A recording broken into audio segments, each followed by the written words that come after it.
แก่กาจงเสด็จแต่นำคงค่ามหามาพ้นผจญมาลายโดยบาทประคานทวารโอ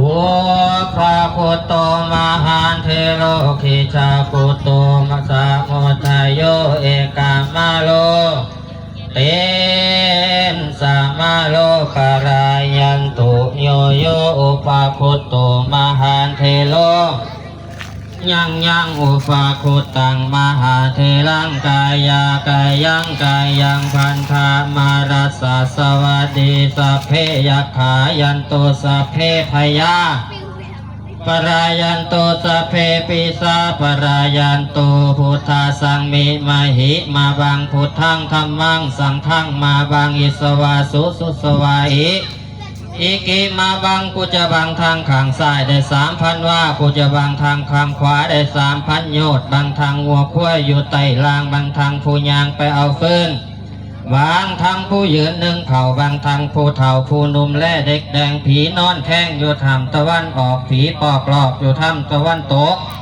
กูจะบังทั้งผีโกหกอยู่กำทิศใต้ผีแถนและผีไทยอยู่กำทิศเหนือกูจะบังพุทโธบังธรรมโมบังสังโฆบังกูจะบังทางเขา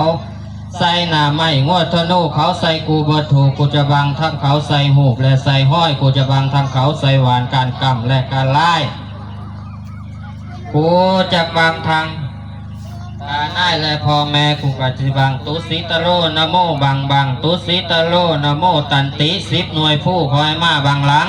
10แผ่นหนังคอยมาบังหน้า10แผ่นฟ้าขอให้บ้าบังปลายตีน10แผ่นหินคอยมาบังหัวปฏิเสธว่ามีบัง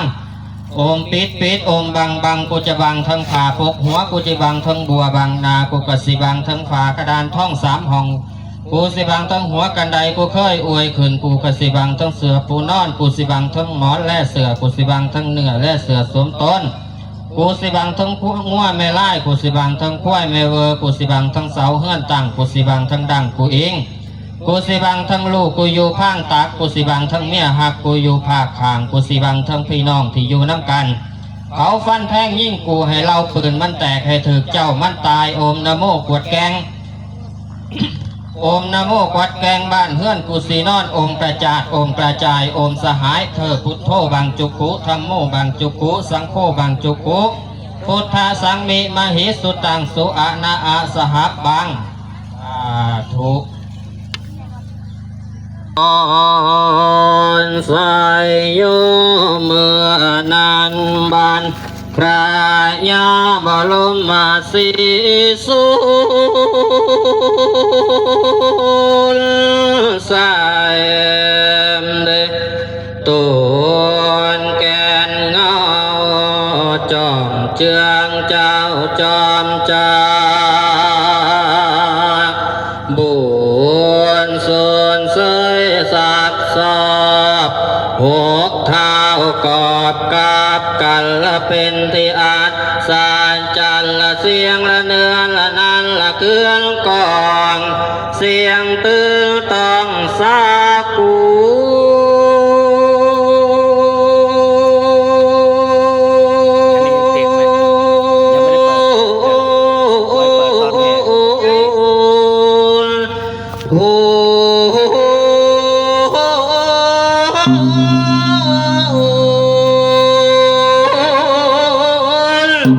เท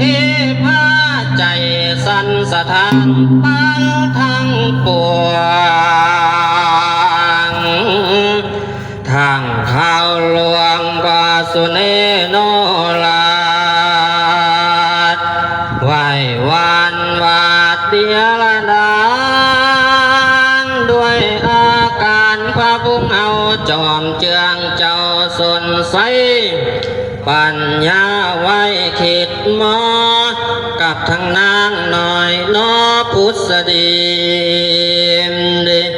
ต้นเป็นวรไม่เห็นศีลภูงเอาการสัตว์เจ้า6 องค์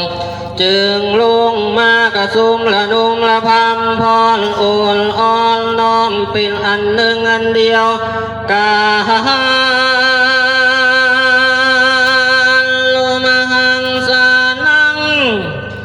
นังหัวพองยื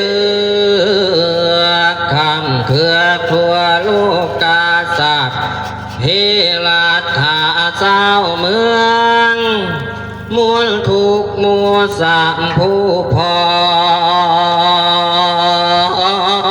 รหมู่เนืองน้องนับว่าได้12หักคุ้มเพนี้เขามีใจยินดีบ่สงให้ห้ำเฮาติมดู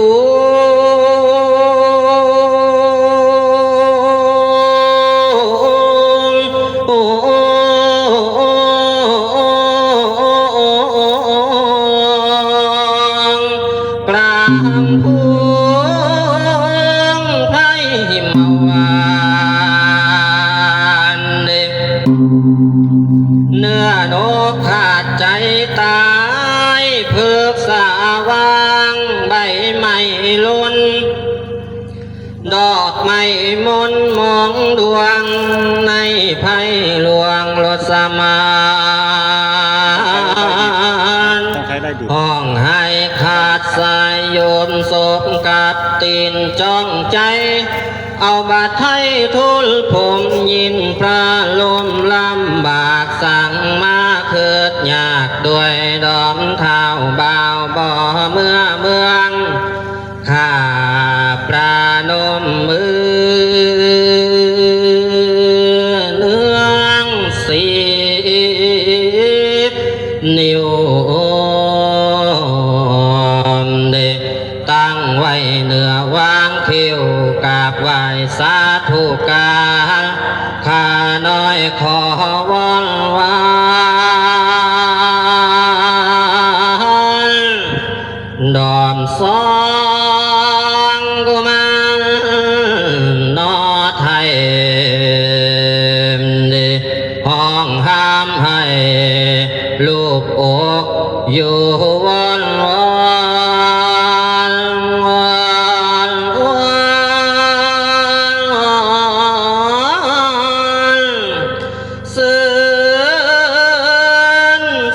ผู้ดอนแจ่มเจ้ากาบทางนางมิงเงามาสิ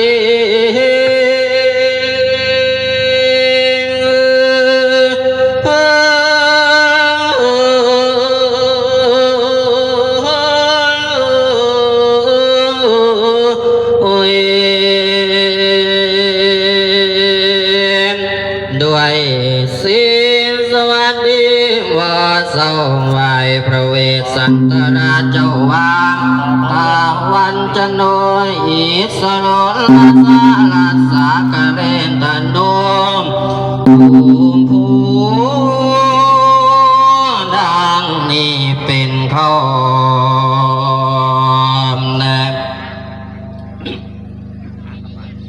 ว่าเส้นเดินเส้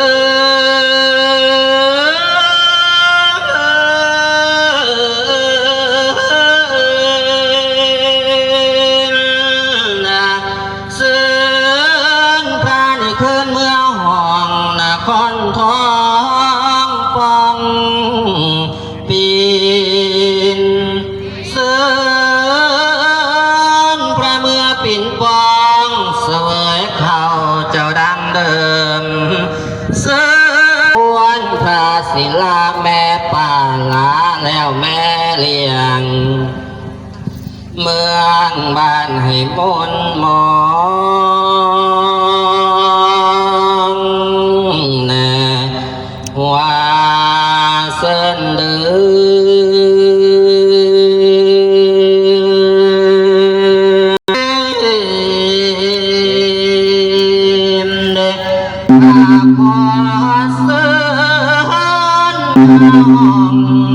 เด็กนาคนทองบ้านเก่าว่า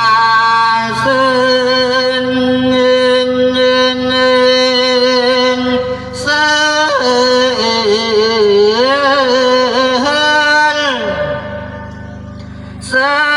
องค์นอเจ้าตาหน้าคอนเดือพระองค์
ยซ้ายซ้ายซ้ายอ้าวพระเวสสันดรรับขันนิมนต์เมื่อเฮือนบัดทีนี้